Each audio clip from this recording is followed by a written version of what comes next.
and welcome back to Cooking with Kids. Some of you might know that I'm Serbian descent, and the wonderful thing about Serbian culture is the majority of women are wonderful cooks.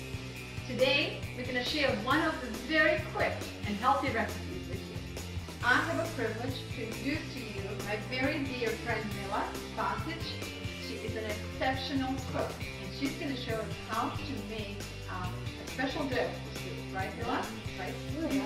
Using only eggs and flour. Very good. And salt. Very good. When I cook with love. Lots of love. I'll teach us how to make a dough for soup. I'm going to show you how to make a very, very basic tomato soup. But first, Mila's going to make a dough. And she's using some flour. I think she has about 2 cups of flour and 2 eggs. And a pinch of salt. My mom used to make it. Ah, very nice. So how much salt did you put in there, Mila? One quarter teaspoon. A 1/4 teaspoon? Very yeah. good. Chopping some parsley here for the dough as well. And she was telling me that we need to make a very, very thick dough. So let's follow her hand and see what kind of dough she comes up with. The reason she's chopping parsley really fine is that she's going to end up shredding the dough eventually. So she doesn't want a long, thick strings of parsley in the dough. What do you think, Mila? We have about a tablespoon of fresh parsley? Yeah, tablespoon. Fresh parsley, okay. Fresh parsley.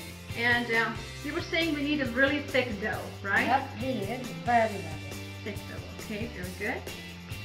Do we need any oil in it or anything else? No, nothing. Only eggs and salt. Very good. And parsley. Okay, so as I said to you, she has about 2 cups of flour in here, which she said you don't need to measure. You just use as much as you need to make a thick dough. The rest you can return or throw it away, right? Yeah, that's right. The dough is almost ready, and Mila is showing me how hard it is. So if you want to come closer with the camera, I'm going to show you how nice and thick the dough is. Okay, and now that she's ready with that, I'm going to set a cotton towel, kitchen towel, and she's just going to go over the towel and she's going to shred the dough and let it dry for a little bit. Okay, and Mila is now working on her dough. Some of it is already ready. And I see, Mila, as you are shredding, you're also going back to the flour pot and you are adding a little bit more flour, right? Change sides. Change sides, okay. So you work on the sides that have flour on it, correct? Yep, it's good. Okay. Very good. Okay. So once you shred it, you go back to the dish. Yep. Okay, show it. Oh, that makes sense. Very good. Very good. And then how long do we need to dry the dough? Maybe 10 minutes. 10 minutes? Okay, yeah. We're going to do. But you can do that couple months. You can dry or have in some jar. In a jar? So you can have finished. Very good. Yes. So did you guys hear? Mila said you can do this, and once it's completely dry, store it in a jar and put it in a pantry, and you can use it next time. Yeah, when you make this soup. Very good. Wonderful thing about cooking is having the older generation with the younger generation sharing the old recipes. Michaela's learning how to make a dough, and Mila here is passing on one very old cooking skill. I hear, Mila, your kids used to love this soup, right? I just remember my oldest son, Bojan, he lives in Sweden. He loved this soup. All the time I visit him in Europe, he loved to eat this soup. He wants you to make this for him. Yeah. And I heard he has a really special name for this soup. Yeah, he has. It's called Smurf soup. Smurf soup. All the time. Smurf soup. Oh, we love Smurf. Don't we, Mickey? Okay, this is one of the recipes we have to do. So this is what cooking and kids is truly all about. It's about mothers cooking with daughters and passing the skills unlike any others. And I have been so blessed that I get to work with experts and with the beginners. And I feel quite comfortable fitting right in between. Thank you, Vlada. In the dough, I'm going to show you how to make a basic tomato soup. So we're going to start with 3 tablespoons of extra virgin olive oil. 1, 2, and of course you don't have to be exact. 3 is approximate. Heaping spoon of flour. Allow flour to cook for a little bit, and now we're going to add some paprika and garlic. While it's cooking, I'm going to add half a teaspoon of a Hungarian smoked paprika, half a teaspoon of black pepper.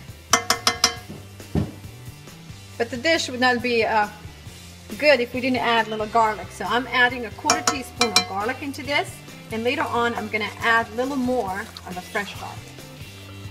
Let all this cook for a little bit, and then we're going to add water. We have a busy kitchen here. I have 3 girls working in the kitchen. Mila, my daughter Michaela, and I are making this dish. Mickey, would you put tomatoes in there for me? All right. So this is what's fun about cooking. All right. I said we will put the water, but before we put the water, we're actually going to put tomato sauce. 16 ounces of tomato sauce. Very good, Mickey. Stir that, and now we're going to add water. Can you go grab a water for Mama? Mickey's adding 2 cups of water for now, and then we're going to add some more water as we cook it. Nice and smooth. So now I'm going to add 2 more cups of water and let it sit and boil. But soup is not all that we're going to have for dinner. This is just going to be a beginning. For dinner, Mila had made stuffed winter squash for us. And next time I'm going to show you what a wonderful recipe this is. It has all kinds of wonderful ingredients like beef and vegetables, and there are just so many good flavors working together that I think we're going to have an amazing dinner. So this is ready for baking, and now we're just showing you how to make an easy tomato soup. So it's cooked. I'm going to add 3 cloves of fresh garlic, well chopped. I'm going to add about a cup of chopped spinach. And this is all just to kind of add a little more nutrition. And I'm going to add about a tablespoon of chopped parsley or cilantro. That's optional. Okay. Mix it a little more. And another 2 or 3 minutes, this should be done. Now the dough is semi-dry. Nikki's going to collect about a cup of the dough and add it to the soup. And soup will be pretty much done. The dough will need about 3-4 minutes of extra time to cook, and we will be ready. Okay. It's looking good, Mickey, and smells really good too. And now the soup is ready. All that's left is to say goodbye and to wish that you will join us again in our next cooking adventure. Thank you for viewing, and thank you for all of your support.